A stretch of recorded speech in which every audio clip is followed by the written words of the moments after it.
It was so good. I loved it. From the Southeast Texas Impact Initiative. This is Let's Talk Impact with your host, Jennifer Clark. Only on KIP TV Network.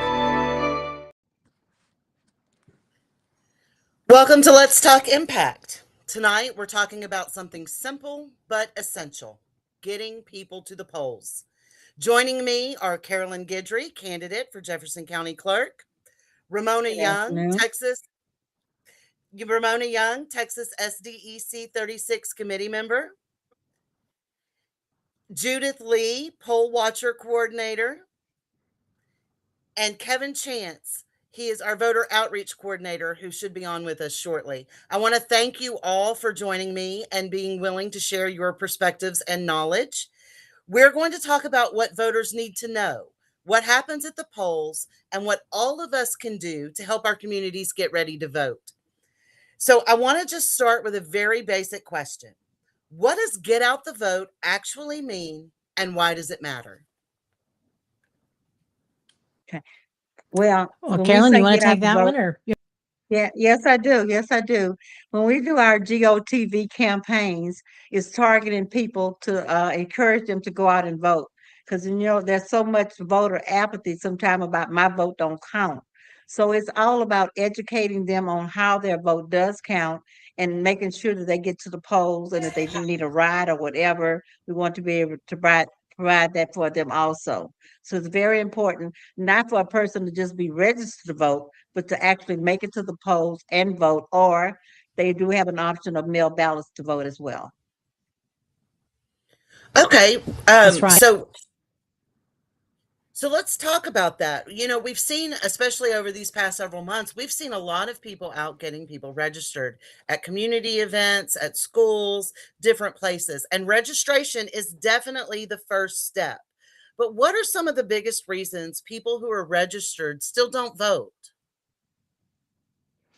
I think it comes down to a lot of it is education and understanding that their vote does matter. I mean, I'm just saying exactly like what Carolyn was saying, is that sometimes people, particularly young people, think that their vote doesn't count. And there are countless that only a handful of votes end up being the deciding factor. I mean, probably not in young people's lives that they remember this, but I mean, we all can remember the hanging chads, a presidential election down to one county, and like they were just micromanaging, counting down the tiny. I mean, it was just a few votes over the entire country was settling who was going to be president. I mean, every single one matters, and they add up. And if you have something you're passionate about, you should vote for it. I agree. But I think a lot of that starts with education. Carolyn, I want to ask you real quick, how are elections actually run? As a former county clerk, and you're running again, you would be able to best inform the community on how elections work. We know that the counties are the front line of election administration. And so could you discuss how much responsibility rests locally and why those county offices matter in an election?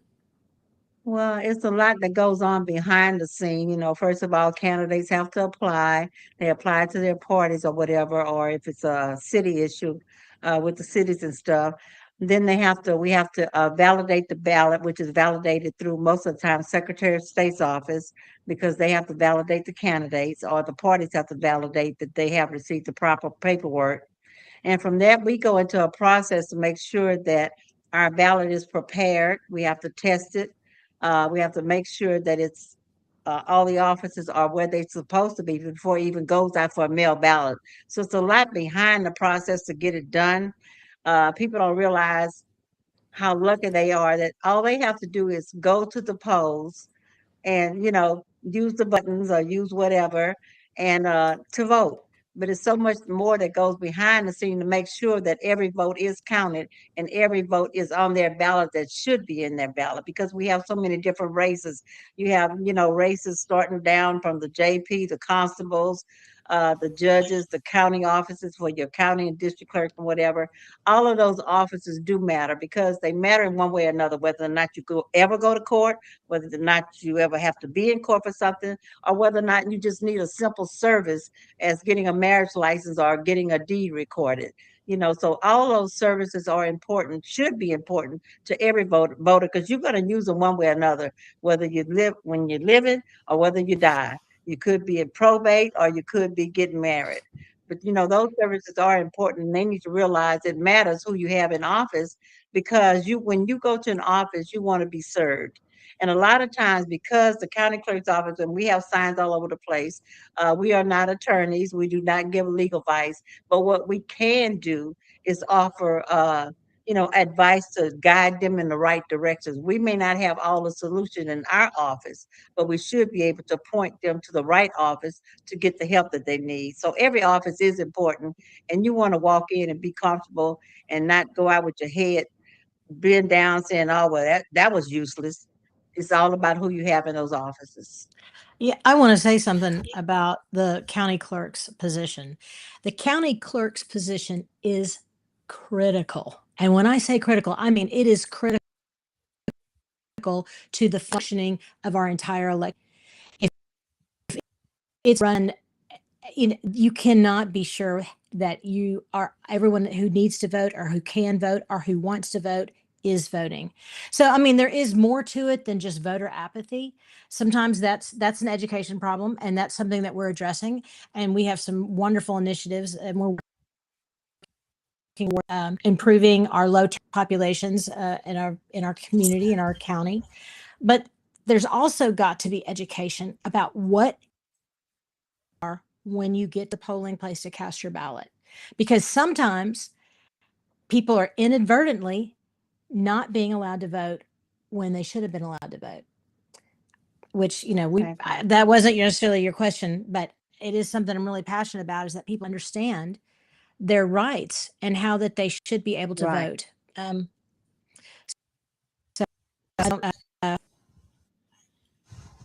they have to know their rights when they go into a polling location, because every person that goes into a polling location has a right to cast a ballot. Every single regardless one. of whether they can find you on the road or whatever. So everybody should be able to cast a ballot when they take the time to go to polls and vote, or apply for an application for mail ballot. So let's talk a little bit about what every voter should know before Election Day. Judith, we can see you now. I'm glad you're here, and Kevin is joining us as well. So let's talk a little bit about what every voter should know before Election Day. There's a couple of deadlines that I think we all need to know. First, you need to register by October 5th.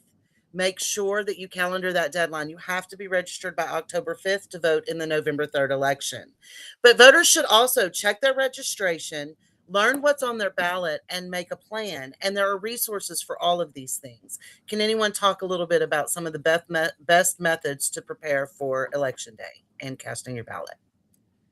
Well, first thing is you've got to make sure you're registered. Right. Yeah, if you go to texas.gov, it's easy to check on that. Right, because on the website, when you pull up your voter registration, you should be able to look at every office that you're eligible to vote for. What commissioner precinct you're in, what JP precinct you're in, who is your state rep, who is your senator. All of that information should be on your voter registration, who you can vote for. And then the second most important thing, before you go to the polls, educate yourself about who you are voting for. Don't let it just be a name. Know something about the person that you're going to vote for. And I think that's very important. A lot of people get to the polls and say, well, I don't know any of these people. Well, it's up to you, and it's up to us as elected officials or candidates to educate the public who we are, but it's also their responsibility. It falls on them to do a research and find out who is the best candidate for me and what can they do for me in my community.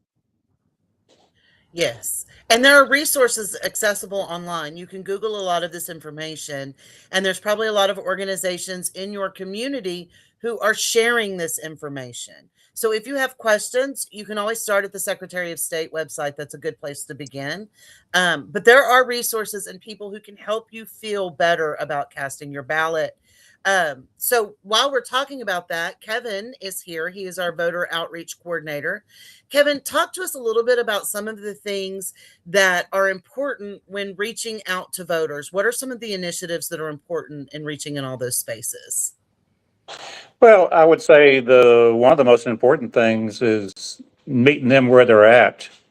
Oftentimes it's difficult for them to register. They don't think they have time to check their registration. I've been working closely with Powered by People, Abby Morales, and that's what we're doing. We're meeting them where they're at, be it at Lamar, be it at Central Mall, wherever they are. We want to be there to make sure that we can answer the questions they have. And that starts with checking their registration.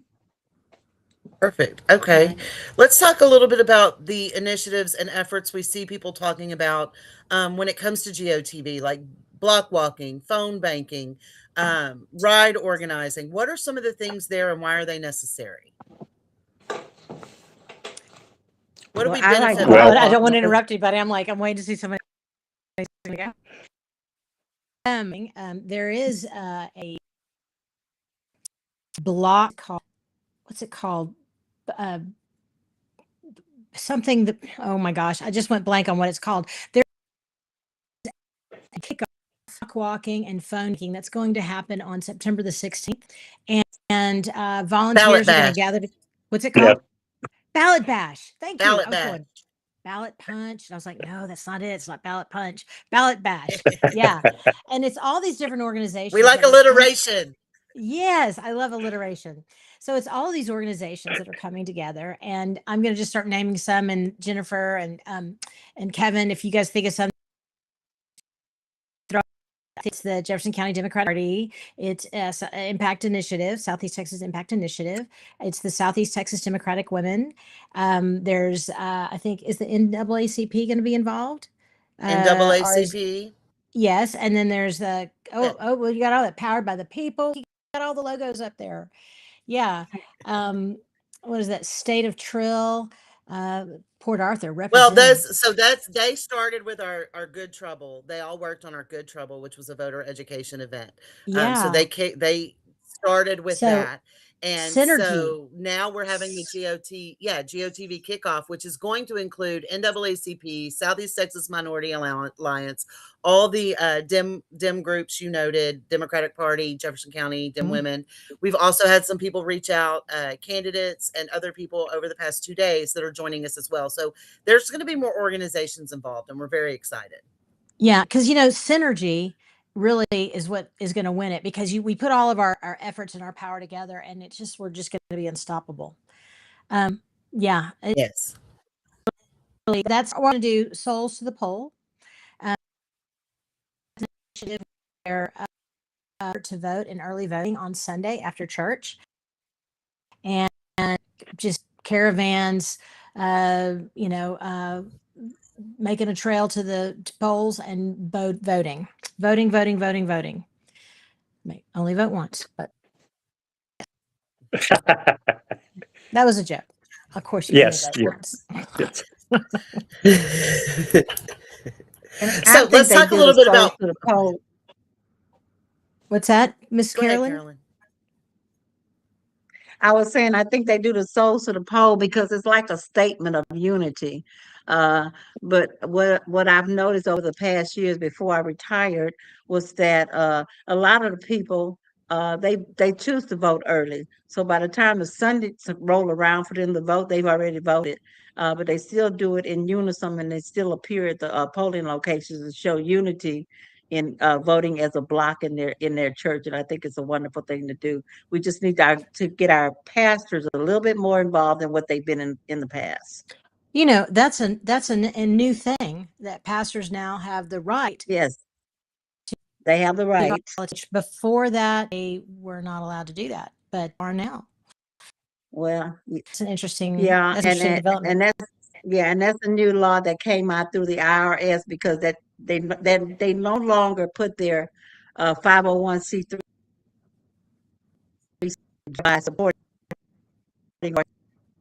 Yeah. So that's a Yeah. good thing. It is a good thing. It's a So very good thing. let's talk a little bit about block walking and what that looks like. I know that, in this day and age, we hear a lot of different things. People don't want people knocking on their doors, or they don't like to answer their phone, or they don't. But let's talk about how I effective got this something is to say really, about because that. I know. Okay, real quick, I know that when I was block walking, I've done a few block walks since April, and I was one of those people. I don't like, if you don't know, you don't come knock on my door. What are we doing? So I was very nervous about becoming one of those people. But I'm going to tell you, I knocked on doors and met so many wonderful people who just really wanted an opportunity to be heard and ask questions. And it was really an engaging and positive experience and a way to connect with my community. I enjoyed it. Yeah, that's fantastic. Yeah. One of the things we don't randomly choose doors to knock on. That Right. I mean, some people are a little concerned, either party, I suppose, on somebody that has a radically different worldview than you do, and is going to be angry or you of that same worldview as them. So that really is intimidating for a lot of people. But that we don't block walk based on that. We actually block walk on people that we have strong reason to believe are like-minded people as us. Like I'm at our Republican, they both are choosing the doors that they knock on based on a lot of different factors. And so, you have a little bit of like when you go in a neighborhood, there may be 20 houses in that neighborhood, and your list only has like 3 that you go knock on. And basically what you're doing is you're saying, I don't know if you noticed, because people don't watch the news like do. Did you know that there was a primary coming up and these are the candidates? And they may actually be unaware. I mean, you would be surprised at how many people kind of don't know sometimes what's happening. I mean, we're all kind of politically plugged in and we know, but not everybody does. I mean, people are busy. They have lives. They've got children. They've got soccer practice. And they work long hours and they may not be keeping up with everything. So it's a welcome thing. You knock at their door and you say, hey, this is coming up. We've got an election here. And you hand them the ballot, or not the ballot, the rat card. That's what we call, that's what it's a rat plate card. Usually has all the people that are running for office. And you go, here's some information about them. They have something to say. You can chat with them about it. And you make sure they know where their polling place is that's closest to them, and that what the early voting dates are, what the election date is. Not going to be in town, you can get a mail-in ballot. Let me show you how to do that, and you can tell them how to do that, which that's a little bit of a compliment. Yeah. I do think it's an important. It's an important job, because I do think a lot of people feel intimidated, right? They're not entirely sure how to go about it. Even experienced voters can be confused about whether or not they should be at the polling location they're at, or what their rights are at the time of election. You mentioned early voting. I know we really want to encourage people to early vote, because if you have an issue, you've still got time to address it. Plus, lines will not be longer on early voting days. Do it as quickly as possible and get it done with. You've got 2 weeks. Yeah. But on this, while we're talking about initiatives, I want to ask Judith about poll worker, poll watcher. It's confusing. I know people feel intimidated. A Gallup survey found 52% of Americans are concerned about intimidation near polling places. We are seeing ICE coming into our towns a lot more, and I think a lot of people feel like that's testing the waters to send them to election day. So there's a lot of concerns. Judith, can you explain to us the difference between poll workers, poll watchers, and what they are there to do? Absolutely. So your poll workers are the people that when you walk into the polling place, check your identification and give you your ballot. make sure the machines are functioning correctly and that type of thing. The watchers, and that I will say those positions are paid positions. The watchers are strictly a volunteer position. They are not paid. Both positions require going onto the Secretary of State's website and going through a training course and taking a certification test. It's not difficult to do. I call it an open book test because both positions, there is a guidebook for it on the website that you could either download or print while you go through the test. And those two trainings, both of them, offer a lot of really good information about voting. And poll watchers who I have been organizing for the last, I guess, 3 or 4 years. It's a very important role. There's not a lot of conflict there, honestly. What there is a lot of work to be done to make sure that every person that comes in the location gets to vote. That's the goal. And then also to report anything to the county clerk's office that might be any support that might be needed or that type of thing. One of our poll watchers a couple of election cycles ago was the person who let the county clerk's office know that the signage that should have been outside for people to vote in their car was not there. So you get like I said, you get a lot of good training on the site. It's an important position, and I think it will be definitely evolving in this election cycle. Wonderful. I Thank you. I want to just say something about poll watchers are paying attention to this, Judith. This is something that's really important, and that is that when you go in to vote and you go up to the table to show your ID or whatever, and you up, occasionally something will happen where your name isn't on the Yep. roll. Okay, so Yeah. Unfortunately, it has been the which goes against the code that we've heard from several poll workers that they've been given direction not to offer provisional ballots when somebody No. thinks they're supposed to be registered and they don't show up. They've been told that not to offer a provisional ballot unless the person asks for it, but that is not accurate. You should ask for a provisional ballot. They should offer a provisional ballot.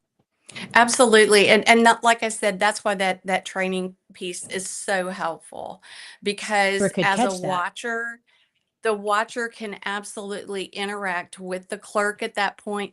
Watchers cannot interact with the voters, but they are there. They can interact with the workers and with the election judges that are on site and say, this person needs to be offered at the least a provisional. And that happens, those little things that can go awry. For example, last election cycle, one of the watchers that I was working with, a gentleman came up to vote, and the DMV, because he had just recently renewed his license, he had a paper printout from the DMV, and the worker was like reticent to take that, and the watcher said, "Oh no, this have to is take what that." they are issuing. We've been through this before. That is acceptable." So knowing that kind of thing and letting the workers know, and then, like I said, getting the judge involved if you need to, is part of the training. It's something we reinforce with our watchers while we're going through training. So it is a very critical piece. Like I said, the goal is to make sure everyone votes. And if they have to vote on a provisional and we have to get it cured later, that's better than not voting at all. And we're going to make sure that happens. Something about that So too. while we're, I'm sorry. go ahead.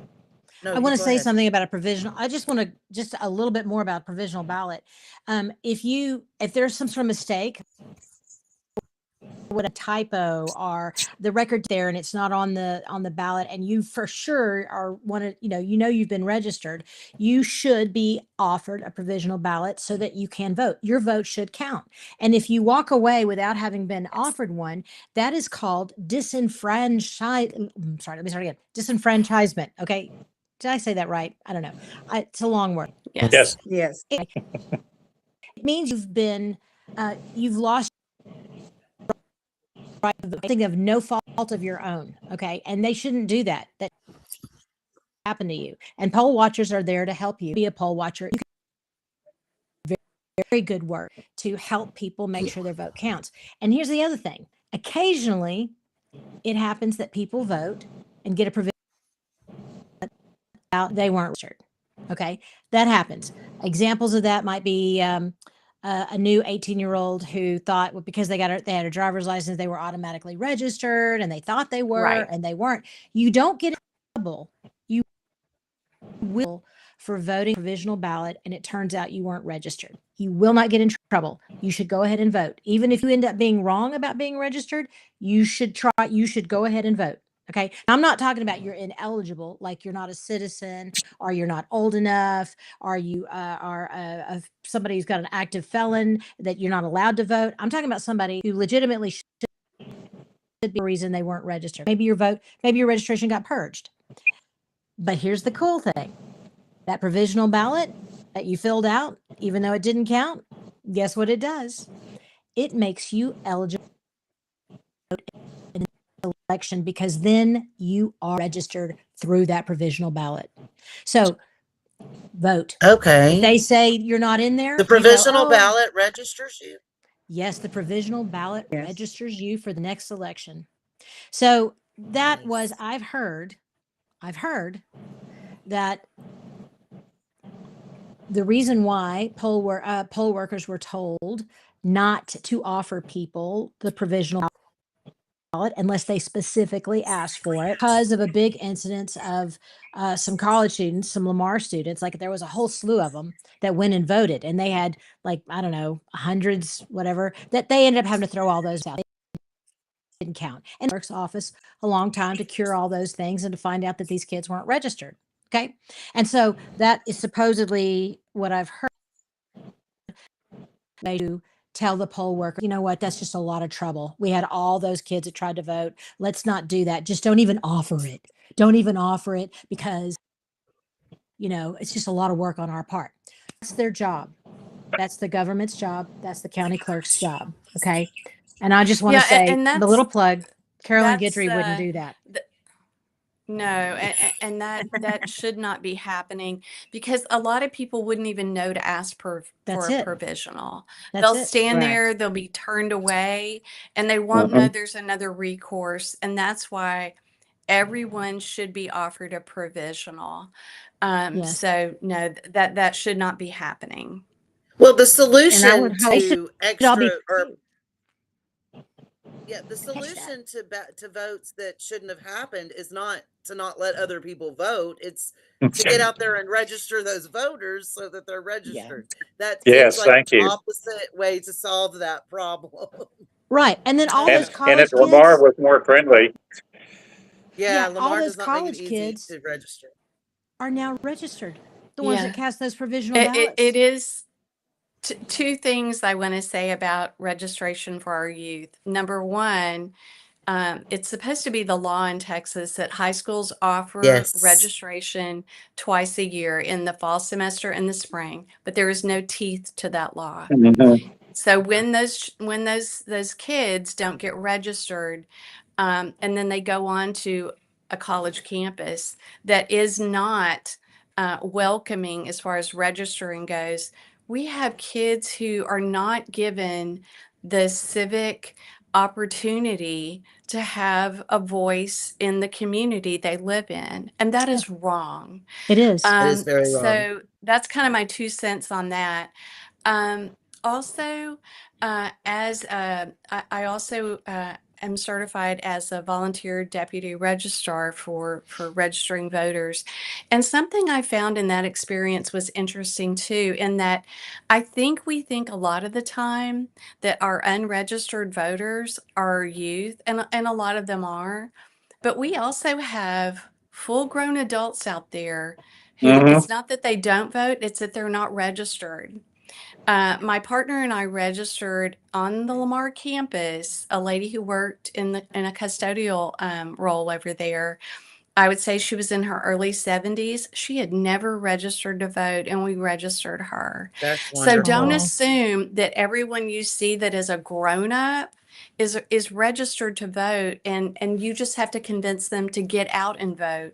So that's why it's really important that they check to see if they're registered. People have a lot of misconceptions. They think, oh, I have to register every year or things like that. So those are some of the barriers that stand between people and voting. That biggest one being they may not know if they're registered to vote. And then we're coming up against that October 5th deadline. So we know there's been a big purge in the voter rolls. Everyone should not assume that they are registered. My husband and I checked ours last week. Check and make sure that you're registered. And if you're not, get registered, by October the 5th, because we'll be out of time. So Can I MSN piggyback? suggested. I just real I was going quick. to say, can I MSN said, piggyback on that? yeah, go ahead. Go ahead. Well, I was going to say, in our Powered by People tables that we run, that is our lead-in to talk to the potential voter if they're not registered. I mean, we ask everybody, can we check your registration?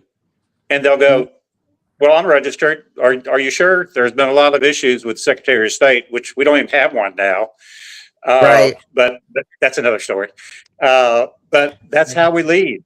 And we can do it on our phones. We don't have to get them to pull up anything. We hand them our phone. They put in their name, their zip code, and it brings them up. They're registered. If they're not registered, then we go and fill out a voter registration form. That's the Right. other And thing, surprisingly, Jennifer. it works really well. It's so Yeah, easy and to I just check. It's as simple as that. Just like your it name, is. your birth date, or whatnot will get you that piece of data. Mm-hmm. It's important to Not note. only that, Jennifer, I just got a new voter registration role that I'm working for my campaign, and I am just amazed at the number of suspended voters that they have on the roll. It's listed. That's what I So we wanted to have an point out. avenue to go MSN out said and today.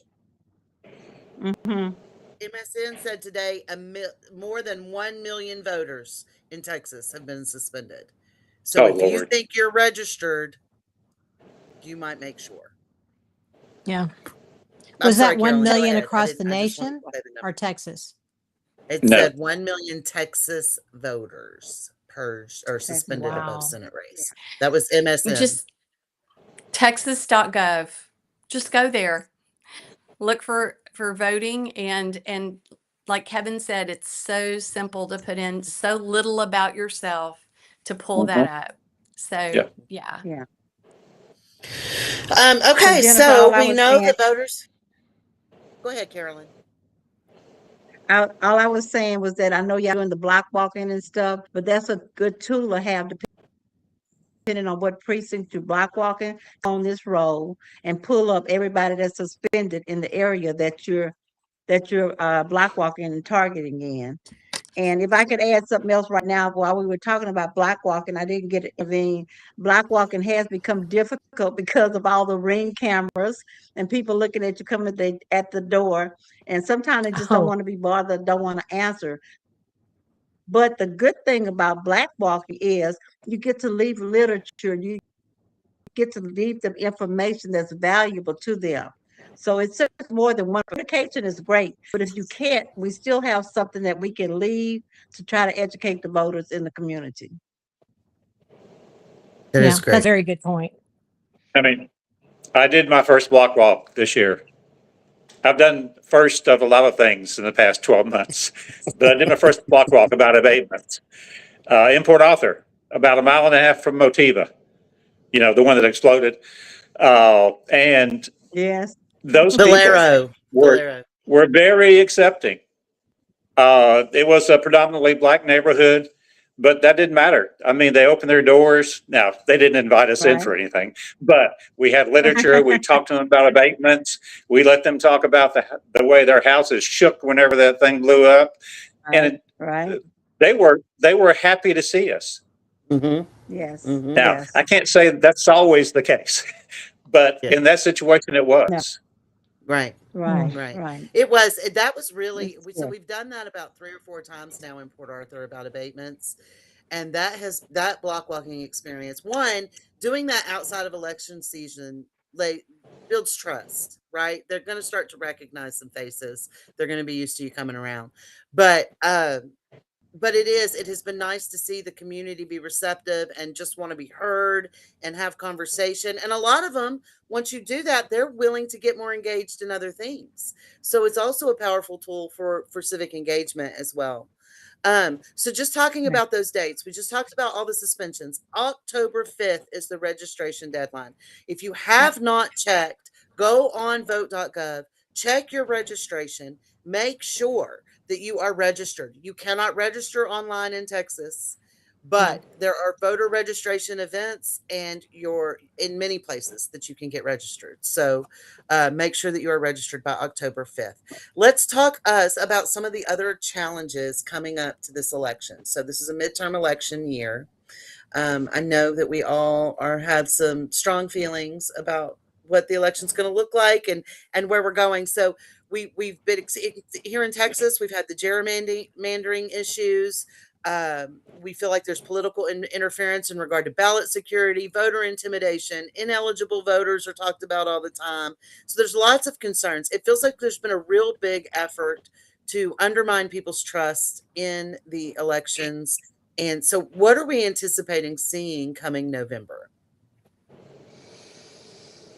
Well, I think there's so Well, much. I I think there's so much unrest and unhappiness with the state of the economy, wars, daily disregard of the law by our elected officials, our federal elected officials, that I think people are just they're just done with it. I mean, the high price of everything, the fact that, you know, insurance prices just keep rising and rising and rising. I mean, it's unsustainable.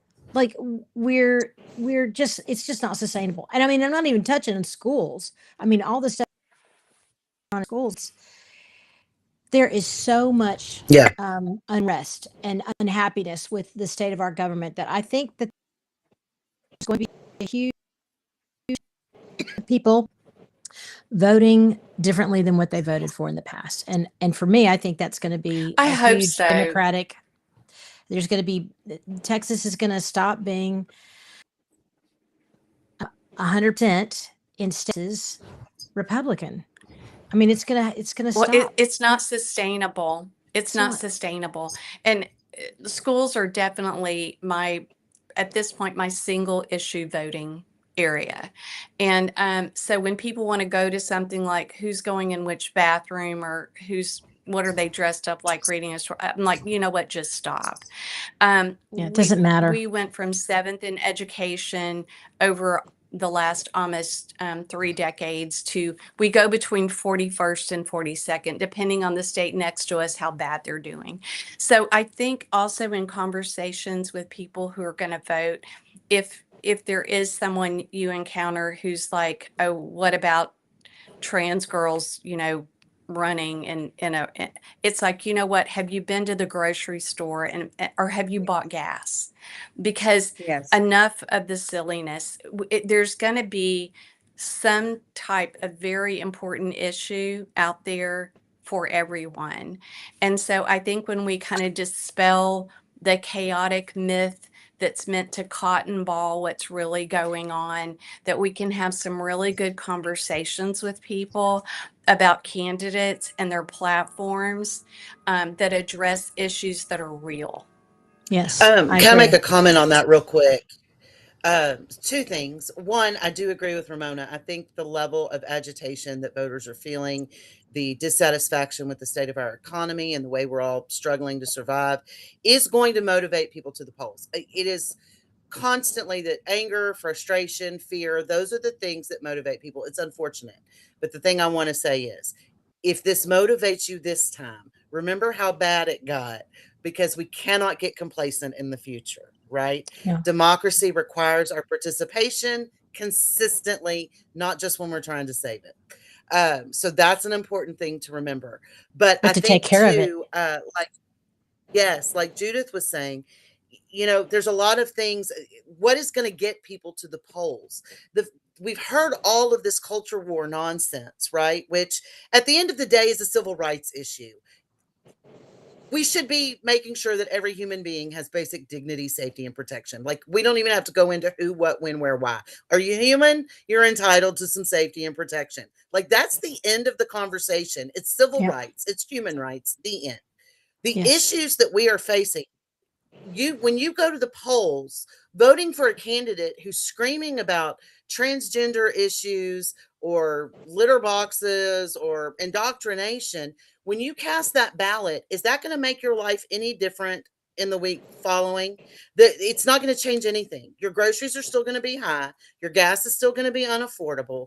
Wages are still going to be stagnant, and all your tax money is still going to be going to wealthy people. We would not find transgender people, immigrant communities, other religions to be a threat to us if we could meet our needs. So I say, go vote to ensure your needs can be met. Let's start there. You know, let's start there. Exactly. Can I write that down? I think all those issues, they're brought up because, and I mean, they're Republican issues. Okay. They bring all that stuff up so that they don't have to address real stuff. Here's a boogeyman. Here's a boogeyman. A trans person's going to come in your room, and you're like, they are decades and decades and hundreds of years. It's not any big deal. It's nothing. That's not the threat. No, but it's just a made up boogeyman to distract. Well, they have nothing else. They have nothing else, Ramona. No, they have nothing They else. have no They're plans. not helping us. No. Oh, socialism. Like, you know what? So many different things in our lives are socialistic programs. Schools, that's a socialistic program. Public schools, the fire department, the police department, those are socialistic programs. We pay taxes and it pays the them. military, all of that is socialistic. Okay, Roads, it's a new thing, and because they want to make insurance. Well, but tell me, socialistic insurance, but we have Medicaid. Okay, why can't we all have Medicare? Why can't we all have it? Yeah. Tell me how capitalism works when consumers currently have no buying power. Look at the landscape. All the threats they say our life's going to look like. We're headed to a serfdom. We're looking at right now. You know, yes, company towns and serfdom. That's where we're headed. Okay. Serfdom. If we don't take right now. Not only that. Go ahead, Carolyn. Not only that, and that those are all major concerns, but I think one thing we're going to see at the polling location is intimidation to our voters. They already been doing it, but they did it for the primary. They did it the election before that. That's the new tactic. Intimidation to the voters. What we need to be, I guess, bodyguards almost to make sure that our voters are not intimidated. What you're doing, trying to poll watchers, is a very good thing, and I hope that they are adamant about the job that they have been charged with to protect the voter. But that's what we really need in the polling locations, people that's going to stand up for the rights of each and every voter. You know, I think there are so many different tactics. There's even weaponized incompetence. Like an example I can think of is that, like, what happened at John Powell Davis, where they ran out of ballots. Really? They ran out of ballots, and there's people waiting in line to vote.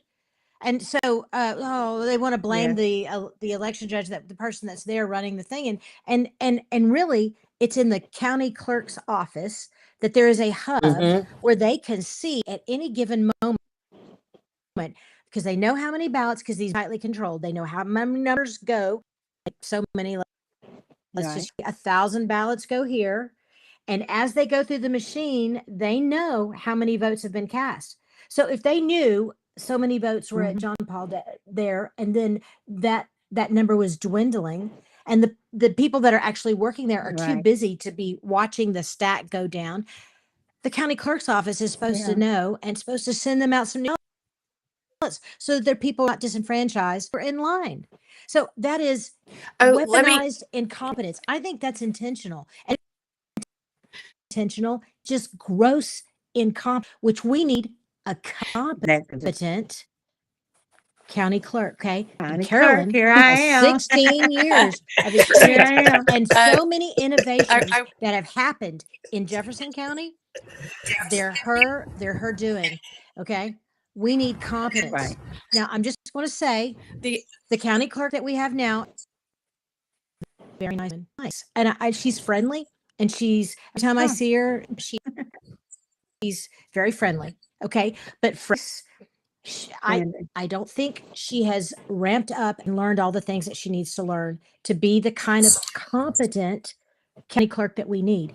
And the one that we need is sitting right there in that lovely purple blouse, Carolyn Guidry. And I'm ready.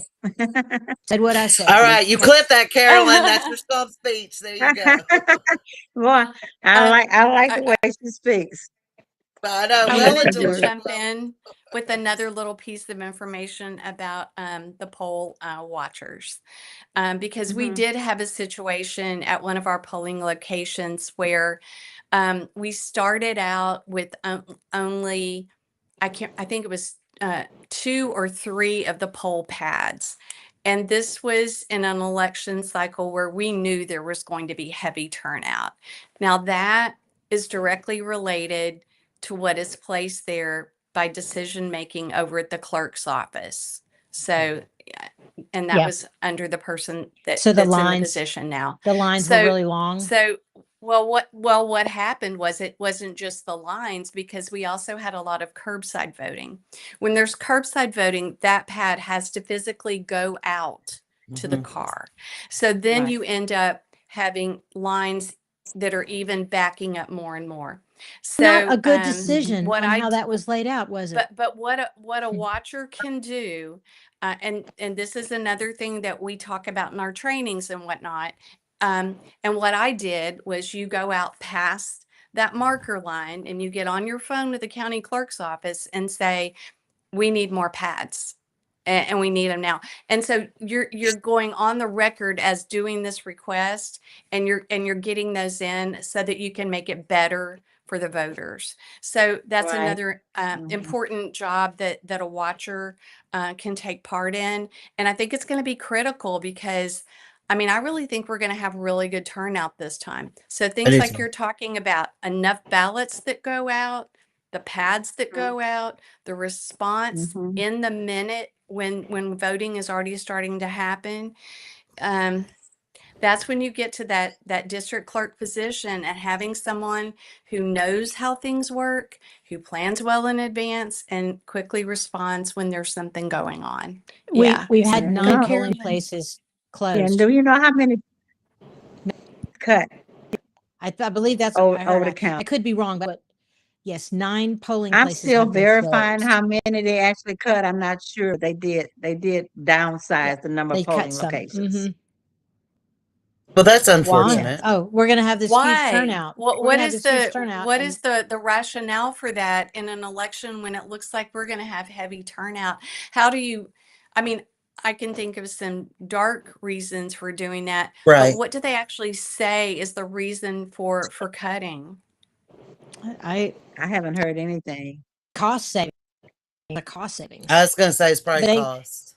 They've done that, and But they don't even pay for the elections because the parties pay for that. So they did not have a cost. In fact, they gained money if they did the election right. So they did not have a cost for the primary. So I don't know why they were cut, because the parties have Well, to pay and for the primary. I'm of the opinion that value and costs always need to be reflected on, right? Voting is a right. Yeah. We should not be worried. Like, we're not trying to have a cost savings and trying to ensure everybody gets to cast You their should ballot. not. It's a right. It needs to be protected. And if we have to pay to do it, then we have to pay to do it. that's what it is. Right. Another thing I Yeah. think that we need to be forward thinking on is what happened up near Dallas, where they had the 2 parties in the primary. You just went and voted like you do, and then when it came down to the general, people were just discombobulated and turned away from polling sites where they had Right. voted just the primary before, because now all of a sudden we're not going to vote together. I've not heard of anything like that happening here, but I think that it's something that we need to keep our ear to the ground on, because that will disenfranchise voters like nobody's business. Yeah, you go and Absolutely. you Well, get all you the know, way in we line and have you find out you can't vote there. we did Go ahead, have Carolyn. separate primaries before I came to office. I started the joint primary because I gave, you're going to do this together or y'all going to do your own elections, which I had that option because the county clerk, I'm Yeah. sorry, y'all, stuff keep flying from my face, because the county clerk can refuse to do elections. But see, that's why I've been pushing to have an election administrator. They don't have a choice. I still don't understand you, and I know this is kind of off the topic, but one of my views is, why do we have a county clerk, one elected officials doing the elections, administrating the elections, and then we got another elected official, the tax assessor collector, controlling the voter rolls? It's to me. Orange election administrator, which they have way less voters than we do. But our commissioners court have sense in it because, don't ask me why, because, you know, that's one of the things that we need to work on, that I'm willing to work on again when I get in office. I've made several proposals over the years. Election administrator, a person that's nonpartisan. Election administrator cannot endorse or support any candidates whatsoever. They have to stay totally neutral. And of course, roles would stay neutral, election would stay neutral, but we don't have that in Jefferson County. So that you're going Well, to hear no, me I talk think about that's we have a maybe an county clerk important who's the take head of the office back. Republican Women's Organization. That's But not maybe Yes. we need to so. amplify this election administrator issue to our commissioners court. And if they're not going to give us an answer, we can certainly tell them what we think it is until they do something different or give us a real Yeah. answer. And like I I think said, that's a Maybe really that's good an important enough idea. issue to prioritize. yeah, I've made proposals on it at least within 2 of my terms that I had, and I had 4 terms. But every time I did, they rejected it because it don't make sense. Most of it was because, first of all, the tax assessor collector that was in there before, she did not relinquish the voter registrar. So I said, well, okay, just give her the whole elections, which they could have done that. Oh, no, I don't want all that, you know. So why should she maintain voter rolls and don't do the election? There's a conflict. You got the officials, and really, I'm telling you, we're not really working together. You know, So we're nearing the we're end gonna of our bring it time. with- Yeah. Go ahead. Well, we're nearing the end of our time. I have a question I want to ask, and I'd like all of you to consider it and give us an answer before we sign off. So I just kind of want you all to think, if everyone watching tonight committed to doing just one thing between now and election day to increase turnout, what would you ask them to do? Check their voter registration. Check voter Yeah. registration. Can't All vote right. if you're not registered. That's And right. check Vote everybody's in or your vote.gov. house. Yes. That's what I was going to say. I would make sure to check everybody in my household to make sure they are registered, not just registered, that they are voting. And Yeah. your I registered my friends. dogs. Yeah. So the next Yeah. time you're with a gathering of friends, pull up texas.gov and just pass your phone around. Yes. Yeah. Anytime you're in a gathering, it's so easy, because Mhm. I think that when we're looking at the purges and the rolls, when we're looking at how easy it is for people to think they're registered and they're not, that would be a really, really good place to start. Yeah. Mhm. And Yes. October 5th is the deadline to do that. So don't wait until October 5th. Go right now and check it. It takes seconds. Yep. So, And so and if while you're we're 10 go ahead. years, and if you're 17 and 10 months, you can register. 17 Yes. years and Right. 10 months. You don't have to wait till you're 18. If you're 17 years and 10 months old, you can register to vote now. All right. So I want to talk a little bit of something else people can do. Ramona mentioned it early on. September 16th, 6 p.m. We are having what's called the Ballot Bash. It's the kickoff for the Get Out the Vote effort. I want to say the one thing everyone watching tonight could do is show up there, because you can sign up to volunteer for a team. We have a voter education team, polling location team, poll watcher team, targeted outreach, advocacy, partnerships, data and analytics. There is something for everyone. Whether you have Yeah. 1 hour or 20 hours, there is Yeah. something you can do to ensure better voter turnout and encouraged, educated, and empowered voters show up to the polls. So that's one thing I want to mention to all of you too. I want you to share some stories about the best ways, or some insights about the best ways to get educated when you go to vote. I noticed at primaries when I worked in election that people did not know what they were voting for. They came, they got the message, they got registered, they got the election day, and then they got there and didn't know what they were voting for. So what are some of the best ways we can help people be better educated for when they show up to the polls? Well, I'll tell you what's going to be good for election is going to places where the candidates are and hearing them. And there are lots of opportunities coming a month or so where you can go and hear the candidates. Like Carolyn, like we're going to have coming up, we have a Labor Day picnic. We're going to have a state candidate there, Joe Rosenthal, for railroad commissioner. And then we're going to have Right. lots of our candidates are going to be there. A lot of elected officials as well.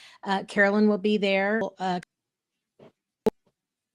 There has been Collins and Stevens, and you can actually, they'll talk to you and you can hear about what their issues are and what they're passionate about. Okay. So that you can be an educated voter to know what they think. Now, another option is we're going to have 3 town halls, September 22nd, September 29th, and October 6th. There's going to be the county management and schools, which will be Carolyn and Michael Cooper and Tiffany Perkins.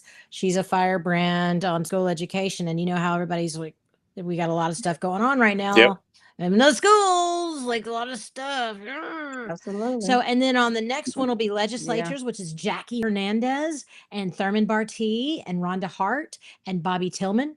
They're all going to be there for the legislator town hall, and you can ask them questions. I'll tell you all about their platforms. And our last one is going to be Judge Stevens. That's going to be October 6th.